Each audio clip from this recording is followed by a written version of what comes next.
Bonjour à toutes et à tous, ce podcast vous est présenté par Franck Gonzalez.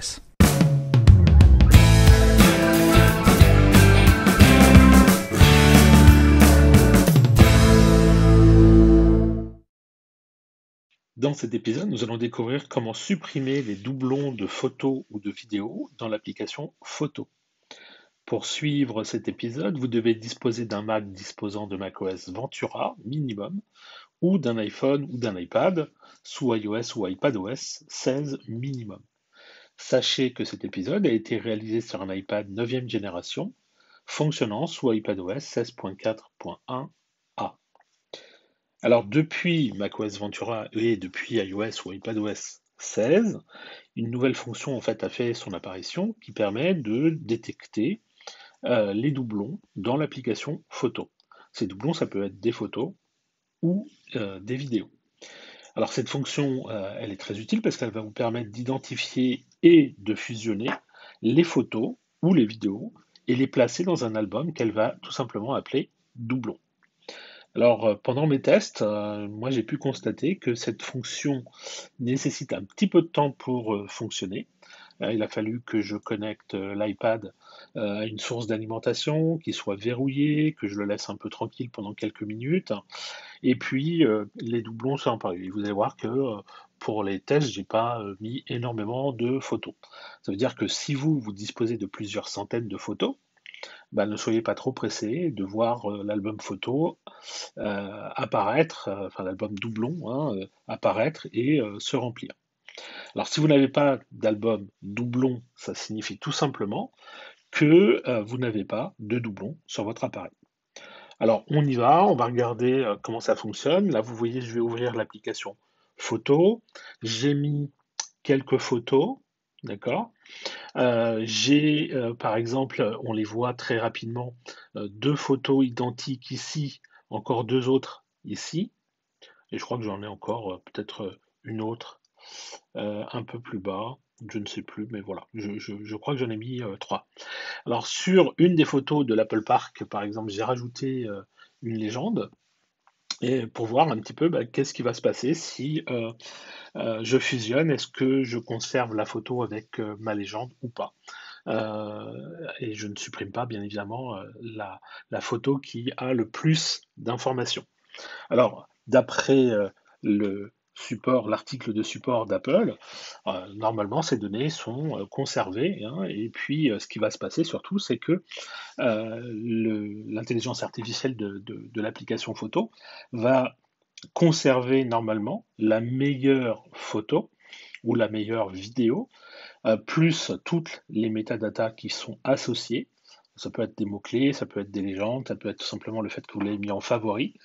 Et ensuite, fusionner donc ces informations, conserver la meilleure des photos et jeter la suivante, enfin le doublon, dans l'album qui s'appellera tout simplement Supprimé récemment.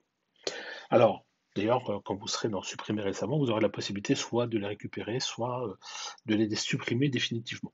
Alors, ce qu'on va faire, on va venir cliquer ici, tout en haut, à gauche, pour afficher la totalité des photothèques, etc.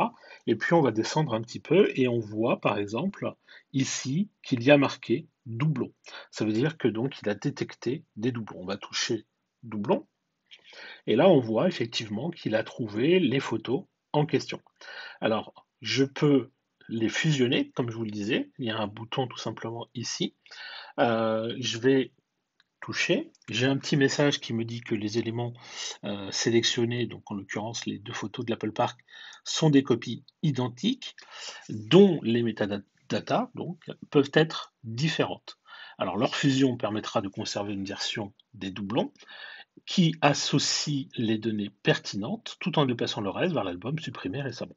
Alors on y va, fusionner les deux copies.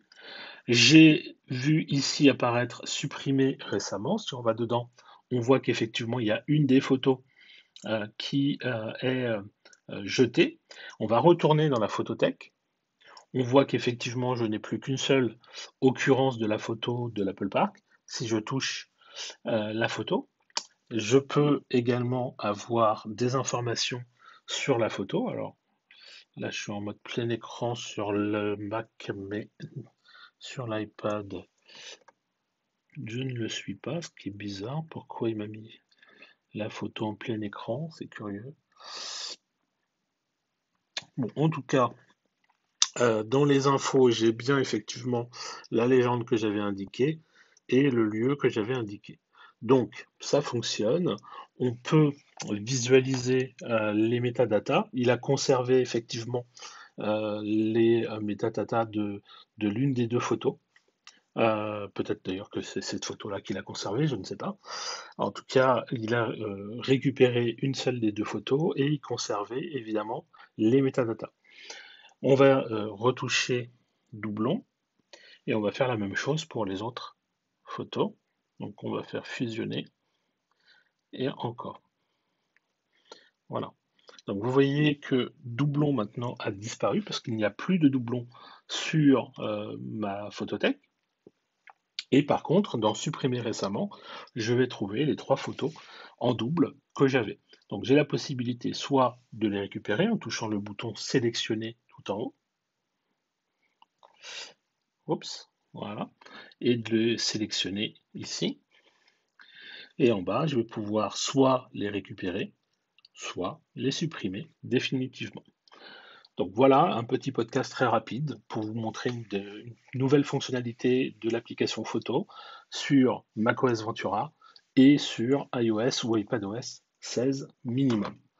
Voilà, j'espère que vous avez trouvé ce podcast utile et compréhensible. Si vous souhaitez en connaître davantage sur l'utilisation de macOS ou d'iOS, je vous recommande d'aller consulter notre site web à l'adresse www.agnesis.com et suivre les thèmes formation macOS Ventura ou formation iOS depuis la page d'accueil. À bientôt pour un prochain épisode.